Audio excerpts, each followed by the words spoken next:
नमस्कार दोस्तों, मैं हूं डॉक्टर दलबीर सिंह। आप देख रहे हैं यूट्यूब चैनल क्वेस्ट इंडिया। दोस्तों, आप भी सोच रहे होंगे कि मैंने न्यू एजुकेशन पॉलिसी 2020 को क्यों यहां पे लगा रखा है।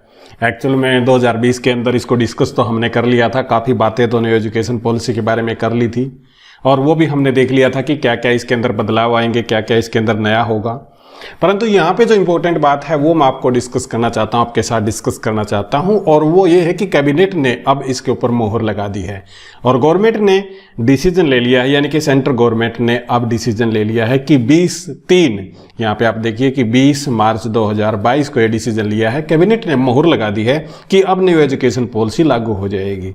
वास्तव में न्यू एजुकेशन पॉलिसी जब हुई थी, वो एक्ट हमारे सामने आया था, तो निश्चित तौर से वो 34 और 35 साल के बाद हमारे सामने आया था, तो ये तो बात निश्चित दिखती ही हमें कि 34-35 साल के अंदर आया था, तो कैबिनेट ने उसके ऊपर डिस्कस पहले भी किया होगा। परंतु वास्तव में अब कौन से बदलाव इसके अंदर आएंगे, तुरंत प्रभाव से बदलाव जो आने वाले हैं, वो डिसीजन यहाँ पे आ गया है।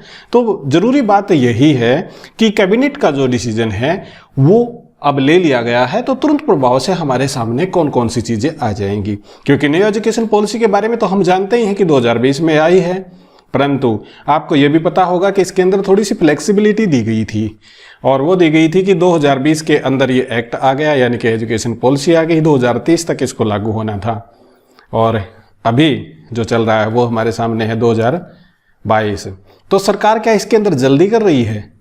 जल्दी नहीं कर रही है, क्योंकि धीरे धीरे इसको लागू तो करना ही है, और वो किस प्रकार से लागू होगा उसको हम देख रहे हैं। तो न्यू एजुकेशन पॉलिसी में सेंट्रल गवर्नमेंट ने क्या डिसीजन लिया है और तुरंत प्रभाव से क्या बदलने वाला है, आइए उसको देख लेते हैं। इसको पूरा देखने के लिए आप बने रहिए हमारे साथ।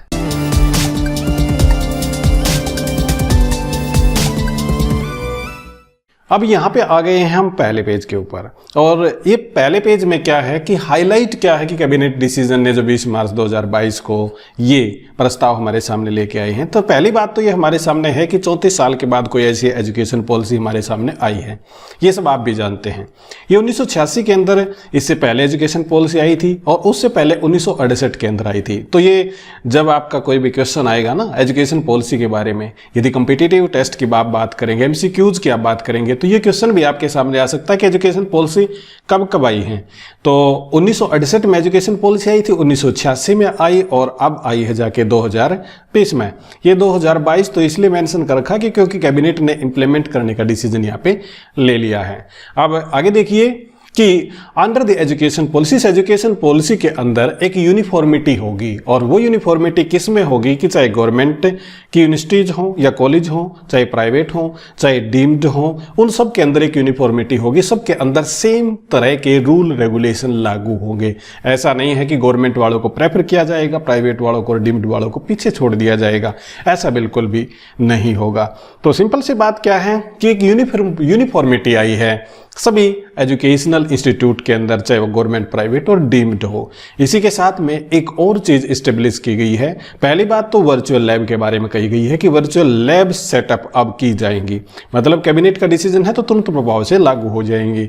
इसी के साथ में national education scientific forum NESF ये स्टार्ट कर दिया जाएगा। नेशनल एजुकेशन साइंटिफिक फोरम की बात यहाँ पे है, यानी कि साइंटिस्ट की तरफ है, और बच्चे टेक्निकल एजुकेशन की तरफ ज्यादा जाएं, उस तरफ ज्यादा इसके अंदर ध्यान अब दिया जाएगा। तो ये NESF का मतलब स्टार्टिंग में यही है। उसके बाद में जो ड्राफ्ट है, ड्राफ्ट नहीं मतलब आप ये कहें कि स्ट्रक्चर है जो एजुकेशन का, वो क्या रहेगा, 5+3+3+4 है।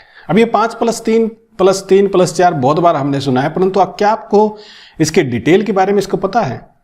यदि आपको इसकी डिटेल के बारे में नहीं पता तो कोई बात नहीं, घबराने की जरूरत नहीं है, मैं इसको डिस्कस कर रहा हूं आगे। 5 जो प्राइमरी के हैं, फंडामेंटल जो स्टेज है वो 5 साल है, यहाँ पे फंडामेंटल स्टेज के बारे में बात है। फिर उसके बारे में ये है प्राइमरी स्टेज है, फिर मिडिल स्टेज है, और ये वाली जो 4 साल की स्टेज है ये सेकेंडरी स्टेज है, यानी कि जब आप बच्चा 10 जमा 2 या +2 करता है।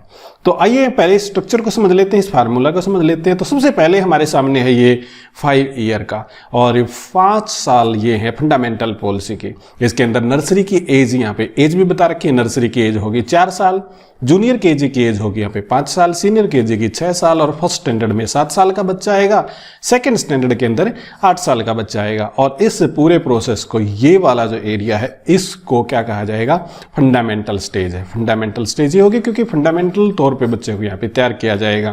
पहले जो गवर्नमेंट के स्कूल जितने भी थे, यानी कि गवर्नमेंट के जो इंस्टीट्यूट थे, उनके अंदर कहाँ होती थी नर्सरी, जूनियर, सीनियर। जब मैंने पढ़ाई की थी तो मैंने भी सीधा फर्स्ट स्टैंडर्ड के अंदर दाखिला लिया था, तो ये नर्सरी, जूनियर की सीनियर ये कुछ होती नहीं है। परंतु हाँ, मेरे बच्चे ने जरूर की है नर्सरी, जूनियर और सीनियर, तीनों केजी और एलजी और केजी के नाम से होती थी, परंतु यहाँ पे जूनियर केजी या सीनियर केजी के नाम से आएंगी। तो यह है फंडामेंटल। अब चलते हैं दूसरी पे, और वो है प्रिपरेटरी का। ये है 3 साल प्रिपरेटरी के। यहाँ पे 3rd स्टैंडर्ड के अंदर बच्चा आएगा तो 9 साल का होगा, 4th स्टैंडर्ड के अंदर होगा तो 10 साल का आएगा, और 5वीं के अंदर आएगा तो 11 साल का बच्चा होगा। और इसको प्रिपरेटरी या फिर आप प्राइमरी स्टेज इसको कह सकते हैं। पहले वाली फंडामेंटल थी और ये इसको आप प्राइमरी यदि स्टेज कहेंगे तो इसके अंदर कोई भी दो राय नहीं है। तो ये है प्राइमरी। अब आगे चलते हैं, और 3 साल यहाँ पे हैं मिडिल के, जिसको मिडिल पास भी कहते थे हम कई बार। जो 8वीं बच्चा पास कर जाता था ना, 8th क्लास पास कर जाता था, तो उसे हम मिडिल पास भी कहते थे। तो 6th स्टैंडर्ड के अंदर जब बच्चा आएगा तो 12 साल का होगा, और 7th स्टैंडर्ड के अंदर आएगा तो 13 साल का होगा, और 8th स्टैंडर्ड के अंदर जब आएगा तो 14 साल का बच्चा यहाँ पे होगा। और नेक्स्ट पे चलते हैं, जो है कि 4 ईयर, और ये है सारा मुद्दा सेकेंडरी लेवल का। सेकेंडरी लेवल मतलब जो 9वीं क्लास के अंदर बच्चा आ जाता है तो वो 15 ईयर का होगा। अब आपको एक बात और समझ में आ रही होगी कि जो राइट टू एजुकेशन है, RTE है, ये क्या है कि बेसिक एजुकेशन है ना, 14 साल के बच्चे तक, यानी कि 14 ईयर का जो बच्चा है उस तक, ये क्या है कि कंपलसरी भी है और फ्री भी है। तो इसको आप समझ लीजिए, कंपलसरी भी है और फ्री भी है, यानी कंपलसरी एजुकेशन फ्री है 14 ईयर तक। 8वीं क्लास का बच्चा जब तक होता है, 8वीं क्लास तक, तो उसमें ना तो बच्चा फेल होता है और ना ही उसके अंदर किसी भी प्रकार की बच्चे को फीस देनी होती है। तो ये कंपलसरी और फ्री एजुकेशन के तहत ये आता है, इसको आप समझें। और ये है 9th स्टैंडर्ड का बच्चा 15 साल का आएगा, 10वीं के अंदर बच्चा आएगा 16 साल का, और 11वीं के अंदर आएगा बच्चा 17 साल का। उसी प्रकार से 12वीं के अंदर जो आएगा वो आएगा 18 साल का बच्चा आएगा। अब चलते हैं नेक्स्ट पे, और वो हाईलाइट है हमारी डिसीजन क्या लिए गए हैं। इंपॉर्टेंट डिसीजन आप देखिए। सबसे इंपॉर्टेंट डिसीजन क्या है कि 10वीं क्लास का अब बोर्ड है वो फिनिश कर दिया गया है, यानी कि 10वीं क्लास का बोर्ड फिनिश हो गया है। अब 10वीं क्लास के कुछ बच्चे तो इसमें खुश हो जाएंगे कि हमें बोर्ड नहीं फेस करना, परंतु ये भी एक स्टेज है। पहले हमने देखे हैं कि 5वीं का भी बोर्ड होता था, पेपर बोर्ड से आता था, परंतु चेक जो करते थे वो स्कूल टीचर ही करते थे। और उसके बाद में 8वीं का बोर्ड होता था। जैसे मैंने हरियाणा बोर्ड एजुकेशन से पास किया है तो इसको BSEH कहते हैं, यानी HBSH भी कहते हैं। तो जो भी आप कहें, Haryana board school education Bhiwani में है। हमने 8वीं का बोर्ड भी पास किया, फिर उसके बाद में 10वीं क्लास का बोर्ड भी पास किया, फिर +2 का बोर्ड भी पास किया, और फिर यूनिवर्सिटी में हम गए। परंतु अब जो 8वीं क्लास का तो बोर्ड CBSE में पहले ही खत्म था, और अब यहाँ पे 10वीं क्लास का बोर्ड है वो भी फिनिश हो गया है। तो according to central government decision अब क्या होगा कि सिर्फ 12वीं क्लास का बोर्ड होगा, और यही रहेगा, 12वीं क्लास का बोर्ड ही रहेगा। एमफिल यानी कि पोस्ट ग्रेजुएशन के बाद जब हम एमफिल करते थे, प्री PhD भी कई लोग इसको कहते थे, तो ये वाला सिस्टम अब खत्म कर दिया गया है। एमफिल क्लोज कॉलेज की डिग्री है वो 4 साल की हो गई, परंतु ये भी याद रखें कि सभी कॉलेज की डिग्री 4 साल की नहीं है, वो आगे इसमें डिपेंड कर रखा है यहाँ पे इस पे, तो मैं इसको भी बताऊंगा। Examination will be held in semester, यानी कि सेमेस्टर वाइज पेपर होंगे आपके 9वीं से लेके 12वीं तक। 9वीं से 12वीं तक आपके सेमेस्टर वाइज पेपर है, ये भी आपको ध्यान में रखना होगा। अब यानी कि एनुअली एग्जाम जो होते थे वो नहीं होंगे, सेमेस्टर वाइज आपको एग्जाम देने पड़ेंगे। फिर उसके बाद में है 3 साल की डिग्री उन्हीं कैंडिडेट्स के लिए, उन्हीं स्टूडेंट्स के लिए होगी जिन्होंने हायर एजुकेशन नहीं करनी है। हायर एजुकेशन नहीं करनी है उनको 3 साल की डिग्री मिलेगी, जबकि बाकी को 4 साल की डिग्री मिलेगी जिन्होंने हायर एजुकेशन करनी है। उनके लिए MA है जो वो 1 साल की हो जाएगी, तो 1 साल की MA उनकी करनी पड़ेगी। तो सिंपल सी बात क्या है कि ये एक इंपॉर्टेंट डिसीजन है कि जिन्होंने हायर एजुकेशन में जाना है तो वो जो उनकी ग्रेजुएशन ही है वही 4 साल की हो जाएगी, और उसके बाद में 1 साल में पोस्ट ग्रेजुएशन कहलाएंगे, और पोस्ट ग्रेजुएशन के बाद सीधे वो PhD कर सकते हैं। ज़्यादा टाइम खराब करने की जरूरत यहाँ पे नहीं है। फिर आगे देखते हैं इंपॉर्टेंट डिसीजन 2 में। अब वो क्या है कि स्टूडेंट्स के बारे में यहाँ पे कुछ सारे और डिसीजन लिए गए हैं। यहाँ पे आप देखो ना, स्टूडेंट्स यदि ग्रेजुएशन के अंदर है और वो बीच में छोड़ देता है, कोर्स को छोड़ देता है 1 साल पूरा करने के बाद, तो उसे सर्टिफिकेट मिलेगा। Then he will get certificate, उसे एक सर्टिफिकेट मिलेगा। जैसे सर्टिफिकेट कोर्स कहते थे पहले, MCA यानी मास्टर इन कंप्यूटर एप्लीकेशन के अंदर जो करते थे ना, फर्स्ट ईयर जो करते थे तो उसे एक डिप्लोमा मिलता था जिसे कहते थे PGDCA। दूसरे साल जो करता था उसे कहते थे MSc। MSc master in computer science या मास्टर इन साइंस, और तीसरे साल जो करता था ना उसे करते थे MCA। परंतु अभी जो आज का वीडियो मैंने इसके अंदर डाला था, और यदि आपने वो वीडियो नहीं देखा है तो आप याद रखें कि आई बटन में जाइए, उस वीडियो को मिस मत कीजिएगा। अब यूजीसी ने एक डिसीजन ले लिया है, और वो डिसीजन लिया है कि MCA है जो मास्टर कंप्यूटर इन एप्लीकेशन है, उसकी ड्यूरेशन भी 2 साल कर दी है। पहले 1 साल थी, 3 साल की। अब मोस्ट प्रोबेबली ज़्यादातर जो मतलब पोस्ट ग्रेजुएशन के जितने भी कोर्सेज हैं, जितनी भी डिग्री हैं, वो 3 साल से घटा के 2 साल के यहाँ पे कर दिए, तो MCA भी 2 साल की हो गई है। तो कई सारे जैसे ग्रेजुएशन कोर्सेज भी कोई 4 का, कोई 3 का, कोई 3.5 का, इस प्रकार से वो इंटरमिक्स सा कर दिया है। यदि आप उस वीडियो को चाहें तो आप जरूर देखना, और डिस्क्रिप्शन में भी उसका लिंक आपको मिल जाएगा। अब चलते हैं नेक्स्ट पे, और ये क्या है कि दूसरे साल यदि कोई बच्चा दूसरा साल 2 साल पढ़ के ग्रेजुएशन के अंदर वो छोड़ देगा तो उसे मिलेगा डिप्लोमा, और उसके बाद में 3 साल यदि कोई करता है तो उसे मिलेगी डिग्री। 4 साल कोई करता है तो फिर उसे पोस्ट ग्रेजुएशन के अंदर ही उसे फायदा होगा, यानी कि आप ये कह सकते हैं कि MA का जो फर्स्ट ईयर होता था लगभग वो उसी के बराबर है। अब बात करते हैं आगे, और वो है कि स्टूडेंट्स 5वीं क्लास तक, यानी कि 5 साल तक, ये कहीं फॉर द फर्स्ट 5 ईयर का मतलब 5वीं क्लास तक उसे मदर टंग में ही उसकी पढ़ाई होगी।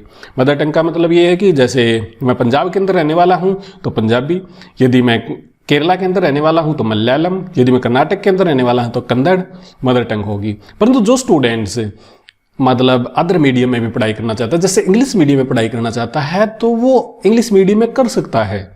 परंतु यहाँ पे एक बात आप याद रखें कि उसे एक सब्जेक्ट तो अपना मदर टंग का लेना ही होगा, और वो लेना होगा अप टू 5 ईयर तक, वो उसे मदर टंग अपनी पढ़नी ही होगी। उसके बाद में बात करें तो आगे है कि स्टूडेंट्स क्रेडिट स्कोर है वो शुरू किया जाएगा, और अभी मतलब डिसीजन ले लिया है तो सेंट्रल गवर्नमेंट ने, तो ये जो स्टूडेंट क्रेडिट स्कोर है ये तुरंत ही हमारे सामने आ जाएगा, और स्टूडेंट क्रेडिट बैंक है ये भी शुरू होगा। अब स्टूडेंट्स क्रेडिट स्कोर है ये कई सारी यूनिवर्सिटी अभी लाने लग रही है, धीरे धीरे हमारे सामने आ जाएगा। यूजीसी ने भी इसके ऊपर एक ड्राफ्ट मांगा, उसके ऊपर भी मैंने वीडियो बनाई थी, यदि आप देखना चाहें तो वो भी देख सकते हैं। इसी के साथ में स्टूडेंट्स जो क्रेडिट बैंक है वो भी स्टार्ट कर रही है, यानी कि गवर्नमेंट स्टूडेंट्स क्रेडिट बैंक भी स्टार्ट कर रही है। इसके अंदर कई सारे आपको कन्फ्यूजन होंगे। स्टूडेंट क्रेडिट बैंक के ऊपर मैं जल्दी एक वीडियो लाने की कोशिश कर रहा हूं, तो उम्मीद है कि उसको जल्दी आपके सामने लेके आया जाएगा। आगे क्या है कि आगे बस कुछ नहीं है, ये है सबसे पहले तो आपका थैंक्स है कि आप वीडियो पे बने रहे, और यदि आप यहाँ तक आ गए हैं तो मैं आपको ये भी कहना चाहूँगा हमारे चैनल को सब्सक्राइब जरूर कर दे। यहाँ पे अब यदि आप फॉलो करना चाहते हैं तो यूट्यूब मेरा ये चैनल है, मतलब youtube.com/questindia पे आप जा सकते हैं। इसी के साथ में एक मेरा दूसरा चैनल है डी व्लॉग वगैरह, उस पर डालता रहता हूँ कुछ अपने पर्सनल वगैरह, कुछ भी जो डे बाय डे घटित होने वाली चीज़ें हैं वो आती हैं। तो डी व्लॉग 44 के नाम से मिलेगा आपको youtube.com/dvlog44। उसके बाद में है इंस्टाग्राम आईडी है, इंस्टाग्राम आईडी /questindia, यानी कि instagram.com पे जाके और /questindia पे आप जा सकते हैं। फेसबुक आईडी quest.india.3 पे आपको मिल जाएगी। इसी के साथ में टेलीग्राम चैनल भी हमारा, और वो है t.me/questindia के नाम से ये चैनल भी आपको मिल जाएगा। व्हाट्सअप हमारा व्हाट्सअप नंबर ये है 88181113, तो आप इस पर विजिट कर सकते हैं। तो इस वीडियो को देखने के लिए आपका बहुत बहुत धन्यवाद। आप कमेंट भी कीजिएगा और लाइक भी कीजिएगा, शेयर भी कीजिएगा, हाँ चैनल को सब्सक्राइब भी जरूर कीजिएगा। अगेन आपका बहुत बहुत धन्यवाद।